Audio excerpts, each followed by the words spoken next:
Well, our next speaker is a senior UI designer. So now we're going to bring in some designers. He is super talented. I know him personally as well. I've worked with him as well. He's worked with some global multilingual companies, multiple startups.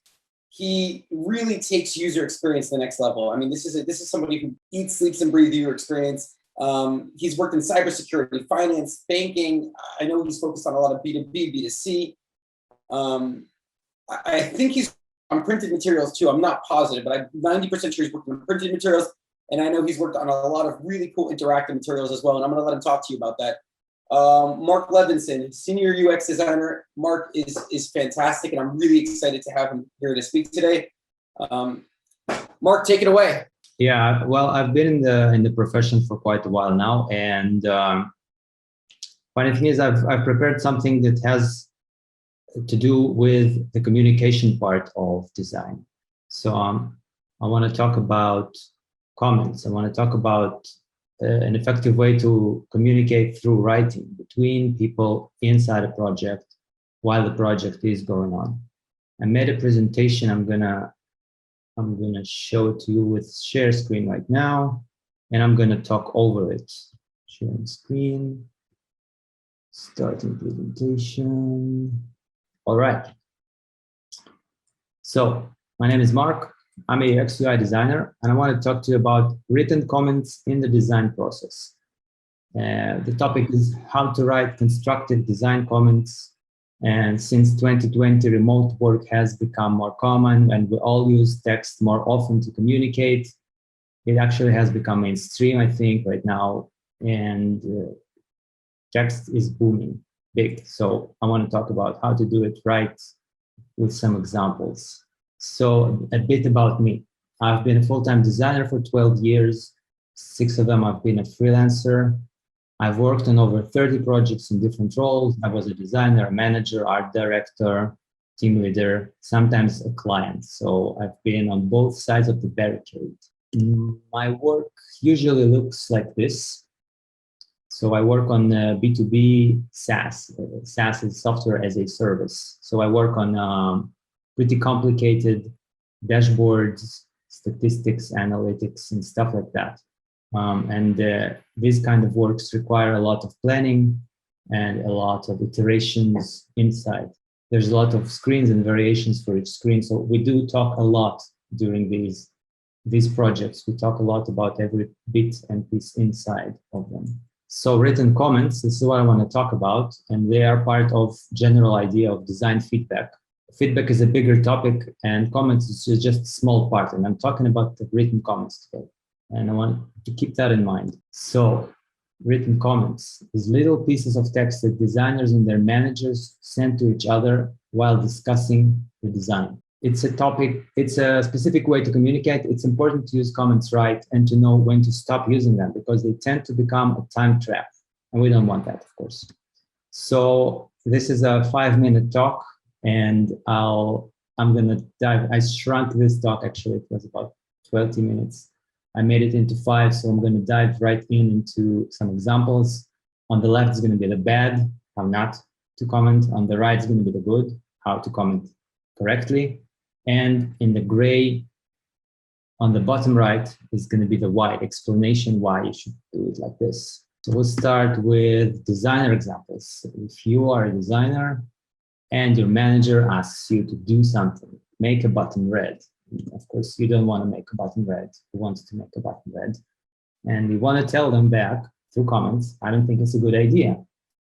In actuality, and a good idea would be to ask why, to ask for business or product goals.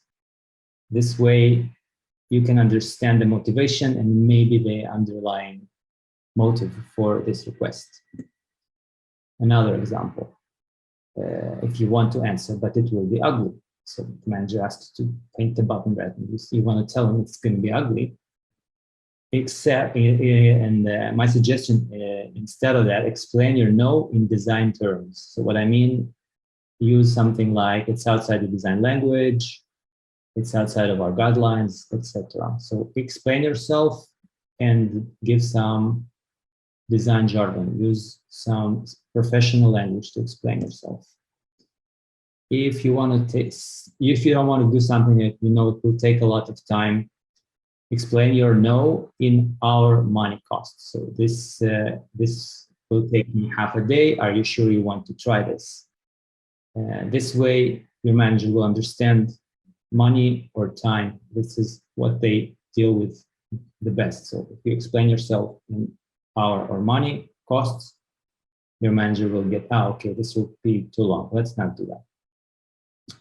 Another example from the designer side, if you don't understand something, don't try to figure it out through comments, because it might take a lot of time. Instead, just try to talk through another medium, through instant messages or Zoom or stuff like that. Okay, moving on to manager examples. So this time we are turning the table and we're thinking as a manager that needs to manage a designer and ask them to do something. So you want your designer and you want your requests delivered and executed as soon as possible. So when you want something done, for example, capitalize this text. So instead of giving instructions on what to do, give your designer an exact phrase to copy paste. For example, sell now.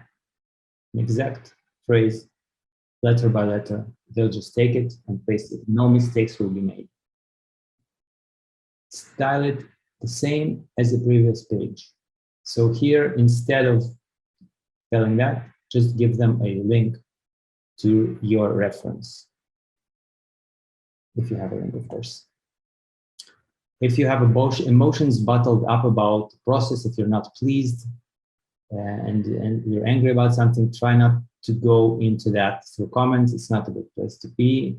It's not a good place to put it. Instead, if you need to vent, call and talk. Don't do it through comments. It's counterproductive. Leave emotions out.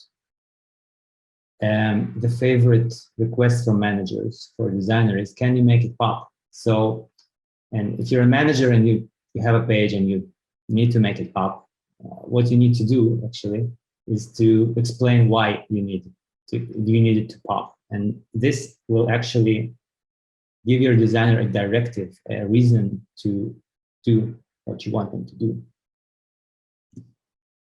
If you don't like something, you can't really explain because you're not a designer. You just see that it's not working. Try to switch away from comments and go into Skype or Zoom or IM. If you're not sure about what to do next, also, my suggestion is to avoid time traps and talk instead of commenting. Some magic words to use in your comments. Why? Are you sure? Because, in a structure like, can we try X? Because why? And the word maybe works very well. And the most important magic word for the comment section is, let's discuss this through a call. So I'm actually talking about switching away from comments to a better means of communication. I made something up. It's called the feedback effectiveness scale. And before remote work happened, people used to either work face-to-face on the right here, or we used to exchange emails. And everything in between was less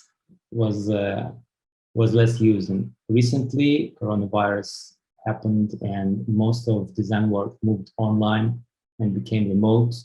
So comments is one way to communicate, and there are a few other ways, and I'm calling you to use them too. This is it for my talk. I made a little PDF. I call it Remote Design Feedback Playbook. I've dealt with a lot of feedback in my life, going again as a manager and as a designer, and I made up a few rules and a few general ideas of how to do it better, because there are ways to do feedback more effectively. So if you want the PDF, drop me a line on this email. And this is it. This is my talk. Thank you for your time. Thank you so much, Mark. That was super insightful. Thank you. A lot of interesting information over there. So basically, I mean, if you could, before you go, if you could just talk about call to action for a minute. When you're talking about using certain trigger words, right? Again? You're talking about specific trigger words, right? Yeah, also. Yeah, it's okay. So in general, it's the topic is feedback. It's not just comments. So I just picked a niche inside feedback, which is comments, and I talked about that specifically. But yeah, there are a few algorithms of how to do things inside the feedback cycle. This is a very small part of it. We need a lot more information from you, Mark. Yeah, I know. I'm writing a book.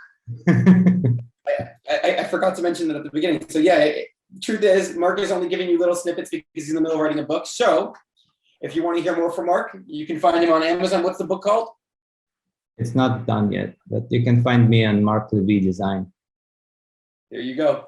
Mark Levy Design. And if you want more information from him, you got to pay him by the hour. Of course.